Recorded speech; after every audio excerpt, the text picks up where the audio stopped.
Ya, assalamualaikum warahmatullahi wabarakatuh. Kita lanjutkan untuk mata kuliah teknologi pengelolaan limbah. Kalau kita sudah mempelajari teknologi-teknologi untuk mengurangi emisi dan beban polusi ya, polusi udara gitu ya. Kali ini kita akan masuk ke perhitungan ya, perhitungan emisi atau inventarisasi emisi gas rumah kaca gitu ya. Gas rumah kaca itu apa ya gas rumah kaca? Yaitu gas yang berada di atmosfer, baik alami maupun dari antropogenik seperti gunung berapi, meletusnya gunung berapi dan lain.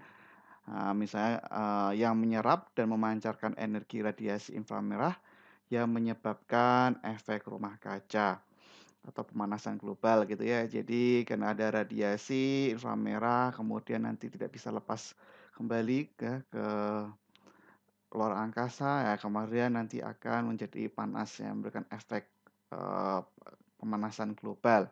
Gas rumah kaca sendiri itu ada selain CO2 ada CH4 dan umumnya N2O gitu ya. Nah, setiap jenis emisi gas rumah kaca yang tadi saya sebutkan CO2, CH4, kemudian N2O itu mempunyai dampak yang berbeda terhadap pemanasan global. Itu tergantung atas kemampuan gas menyerap energi dan lama gas tersebut bertahan di atmosfer. Makanya perhitungannya, apa namanya, disesuaikan dengan GWP atau Global Warming Potential ya, GWP, yang merupakan sebuah ukuran seberapa banyak energi yang akan diserap oleh 1 ton emisi GRK atau gas rumah kaca dalam periode tertentu. Dalam hal ini biasanya dihitung pada 100 tahun dan relatif terhadap 1 ton emisi CO2 gitu ya. Jadi misalnya untuk CO2 jadi karena relatif terhadap CO2 berarti CO2 dianggapnya 1 GWP-nya ya. CH4 itu 21, N2O itu 310. Nah, nilai GWP ini dapat digunakan untuk mengkonversi data emisi non CO2 menjadi data emisi CO2 ekuivalen. Nah, misalnya kemarin waktu kita untuk limbah misalnya, untuk limbah TPA itu menghasilkan metana sekian, sekian ton. Nah, nanti bisa kita konversi menjadi, CO2 ekuivalennya, semacam itu. Nah, sumber emisi itu tadi ya untuk CO2, CH4, N2O itu berasal dari 3 ya. Umumnya sih dibagi dari 3 ya. Emisi dari pembakaran bahan bakar, kemudian emisi fugitif ya pada kegiatan produksi, dan emisi dari pengangkutan atau injeksi CO2. Eee, Hasil pembakaran bahan bakar itu terjadi oksidasi ya, oksidasi bahan bakar dengan tujuan apa? Untuk penyediaan panas dan kerja mekanis dalam suatu proses. Contohnya untuk boiler, furnace gitu ya. Untuk kerja mekanik berarti misalnya untuk penggerak gas turbin ya, misalnya gas turbin, eee, gas turbin kompresor, gas turbin ya, gas turbin kan itu untuk penggerak kompresor, gas turbin untuk penggerak generator ya gitu ya. Gas turbin bahan bakarnya dibakar dalam gas turbin. Jenis GRK itu sebenarnya macamnya banyak, ada CO2, CO, CH4, N2O.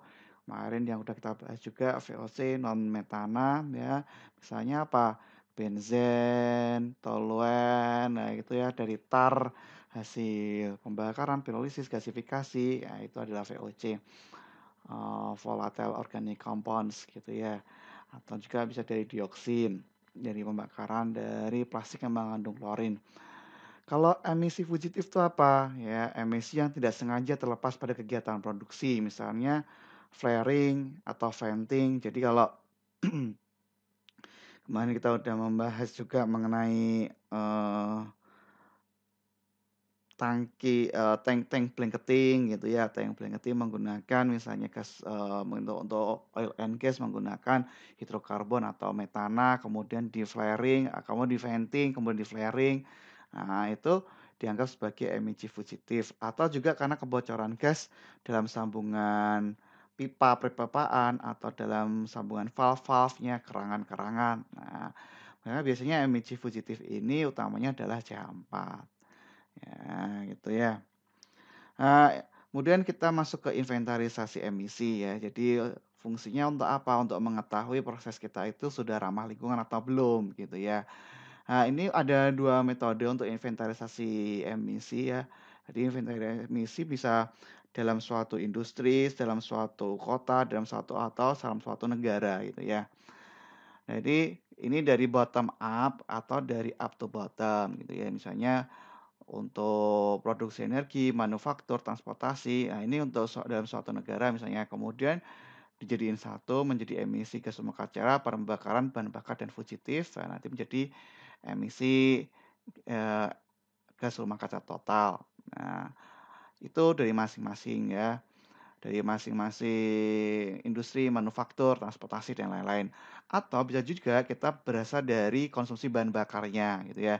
Dari bahan bakar kita total berapa, kemudian nanti kita konversi menjadi emisi gas rumah kaca pembakaran bahan bakar gitu ya. Kalau ini tadi per masing-masing unit ya, masing-masing unit peralatan. Misalnya kalau pembangkitan listrik, batu bara dan lain-lain. Oke, itu ada 2 inventari emisi. Terus, perhitungan untuk metodenya atau penentuan TIR itu ya. Jadi untuk menghitung emisi itu ada macamnya, ada tiga kita sebutnya dengan TIR berdasarkan IPCC 2006. Apa itu IPCC? IPCC itu adalah badan ilmiah yang beranggotakan para ahli yang tugas utama itu melakukan kajian-kajian hasil-hasil riset yang terkait dengan perubahan iklim seluruh dunia, entah itu teknologi, sosial, ekonomi, dan lain-lain. Nah, dan maka dari itu dia membuat suatu metode perhitungan ya untuk penentuan emisi gas rumah kaca. Yaitu berdasarkan ketelitiannya. Itu dikelompokkan menjadi 3 tingkat ketelitian ya, dengan istilahnya kita kenal dengan TIR kayak gitu ya. Yang TIR yang pertama itu adalah estimasi berdasarkan data aktivitas atau faktor emisi yang default dari IPCC ya. Jadi mereka membuat semacam faktor emisi default-nya. TIR yang kedua berdasarkan data aktivitas yang lebih akurat atau faktor emisi spesifik suatu negara atau suatu pabrik. Jadi pabrik sudah bisa bikin faktor emisi atau TIR-nya sendiri gitu ya, atau suatu negara. Kalau IPCC ini global global, kalau TIR itu lebih spesifik ke suatu negara atau suatu pabrik. Yang TIR yang ketiga berarti dia lebih spesifik lagi, lebih akurat lagi, bisa melakukan pengukuran langsung atau juga bisa memperhitungkan jenis teknologi pembakaran yang digunakan. Otomatis akan berbeda nanti misalnya sama-sama mengkonsumsi bahan bakar batu bara, yang satu menggunakan grid, yang satu menggunakan fluid dashbed, itu nanti akan teknologi pembakarannya berbeda. Maka nanti sebenarnya emisinya juga akan berbeda, harusnya begitu ya, walaupun sama-sama konsumsi bahan bakarnya sama gitu ya. Tapi bisa jadi emisinya berbeda. Itu lebih spesifik, lebih akurat lagi mengukur langsung menggunakan tier 3 gitu ya. Jadi tier 1, tier 2 itu ya untuk mempermudah kita menghitung emisi. Soalnya kalau biasanya kalau emisi bahan bakarnya metana mudah kita dengan stoikiometri kita bisa menghitung berapa 1 ton metana bisa menghasilkan berapa ton CO2 gitu ya. Tapi kalau bahan bakarnya itu kompleks gitu ya, misalnya bahan bakar solar. Solar itu kan rentang ya dari C berapa, 13 sampai 16 atau 17 gitu ya. Nah, rentang dari C12 sampai C ya sekitar 16-an. Ini kan rentang, rentang kita nggak tahu komposisinya, biasanya semacam itu. Bahan bakar solar. Kemudian bahan bakar apa lagi? Batu bara. Nah, batu bara juga kita nggak tahu komposisinya batu bara itu C-nya berapa, biasanya kan hanya pendekatan ultimate saja, CONS gitu kan ya.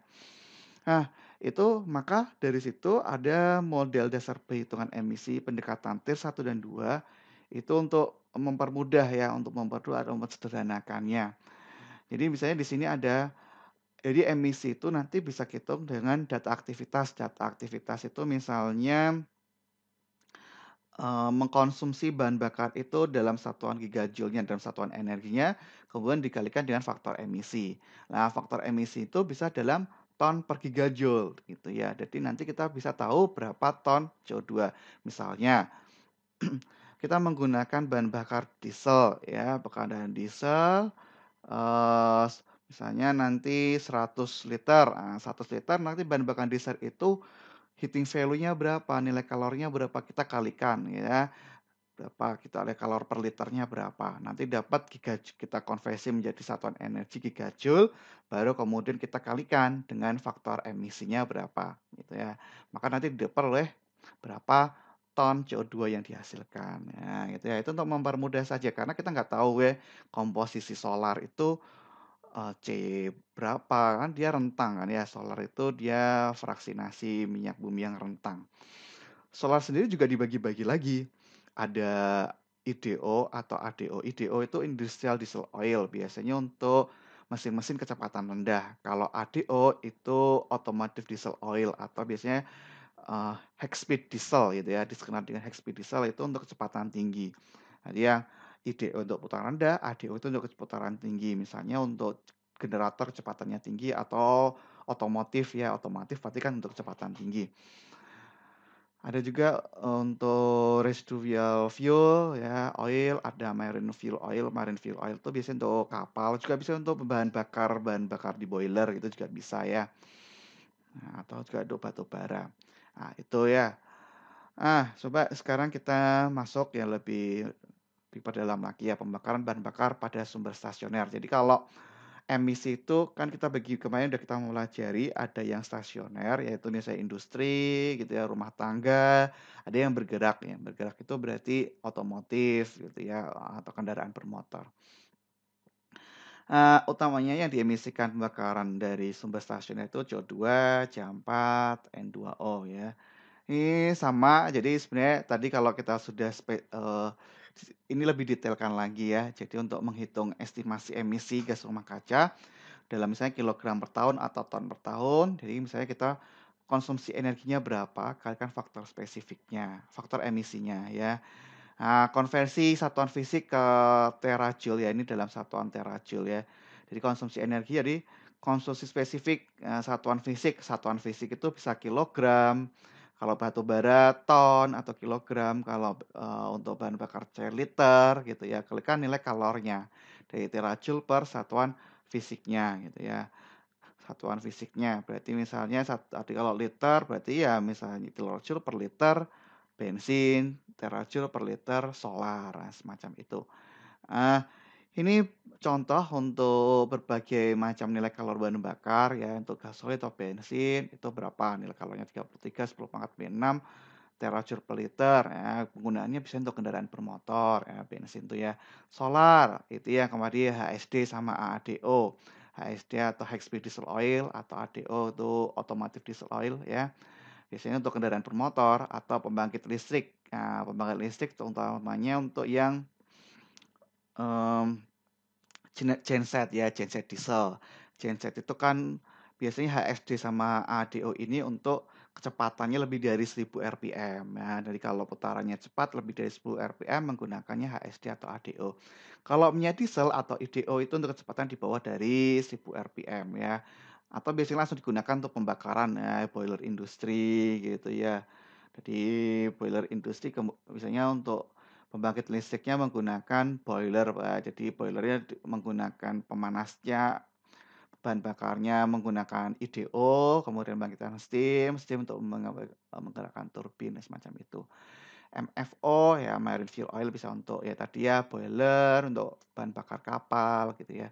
Kemudian gas bumi untuk industri, rumah tangga, restoran. Nah, sekarang kan sudah ada pemipaan gas alam ya, ya misalnya seperti ya dipipakan gitu ya. Selain itu untuk LPG ya. Di sini ada satuan SCF jadi standar fisiknya tidak hanya ton atau kilogram, liter, tapi juga untuk gas bumi, untuk gas biasanya bisa standar kubik feet ya. Ini SCF itu standar kubik feet dan norma meter kubik. Nah, standar kubik feet itu berarti feet kubik ya. Feet kubik standar itu berarti pada 15 diukurnya pada 15 Fahrenheit ya 1 atm atau 1 bar.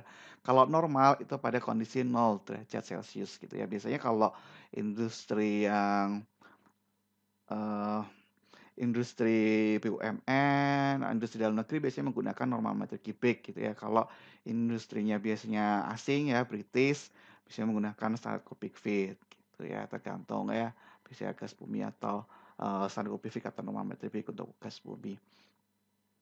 Kalau batu bara ya untuk pembangkit listrik, industri ya macam-macam ya untuk memanasnya. Nah, itu dari nilai bahan bakarnya, nilai kalornya gitu ya. Kemudian untuk faktor emisi. Faktor emisi ini biasanya rentang ya di industri energi. Misalnya ini industri energi itu apa? Industri untuk pembangkitan listrik ya, misalnya gitu ya. Dari pembangkitan listrik itu industri energi, misalnya PLTU gitu ya, PLTD, PLTGU. Nah, pembangkit listrik tenaga gas, pembangkit listrik tenaga gas uap. Ya, berarti gas uap itu berarti cogeneration ya. Jadi nanti gas dan uap gitu ya.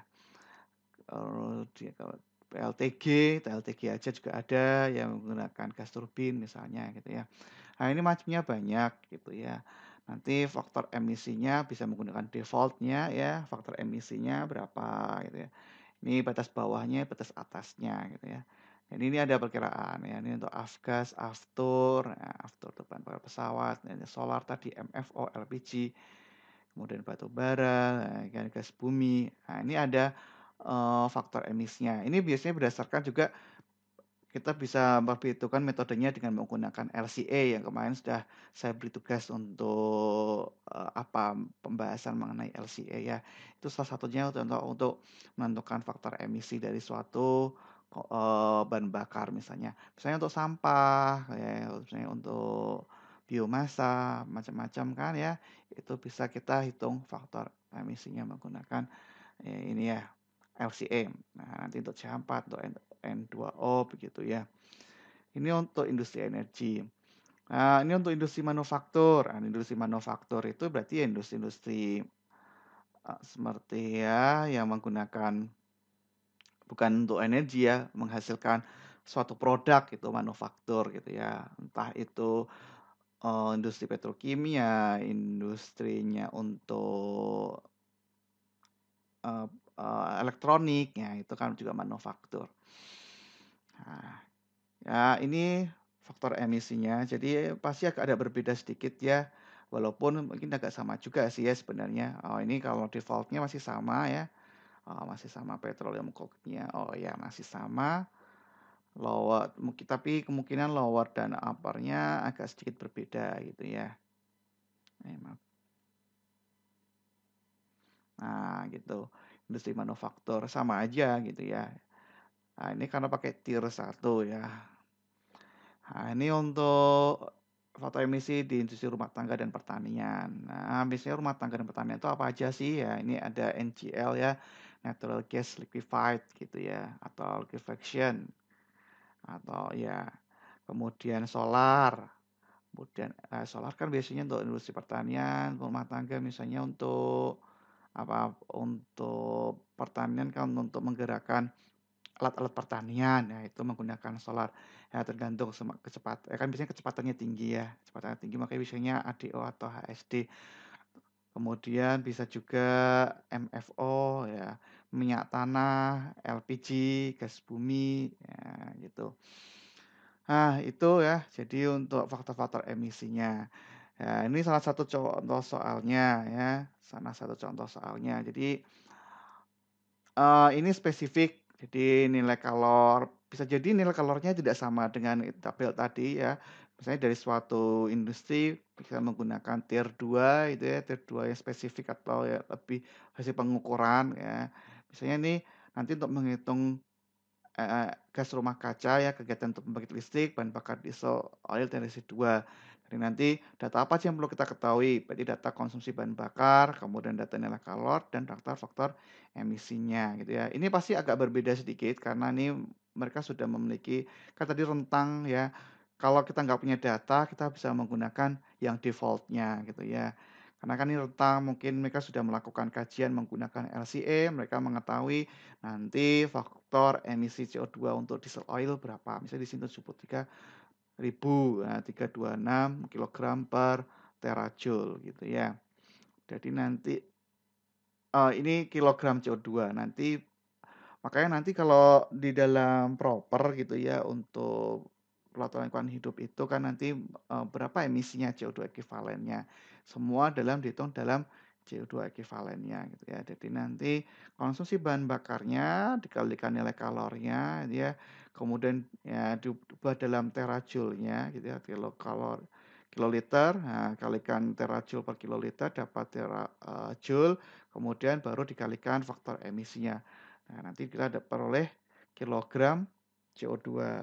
Nah, mungkin itu saja untuk perhitungan atau inventarisasi gas rumah kaca, coba nanti dihitung berapa hasilnya ya.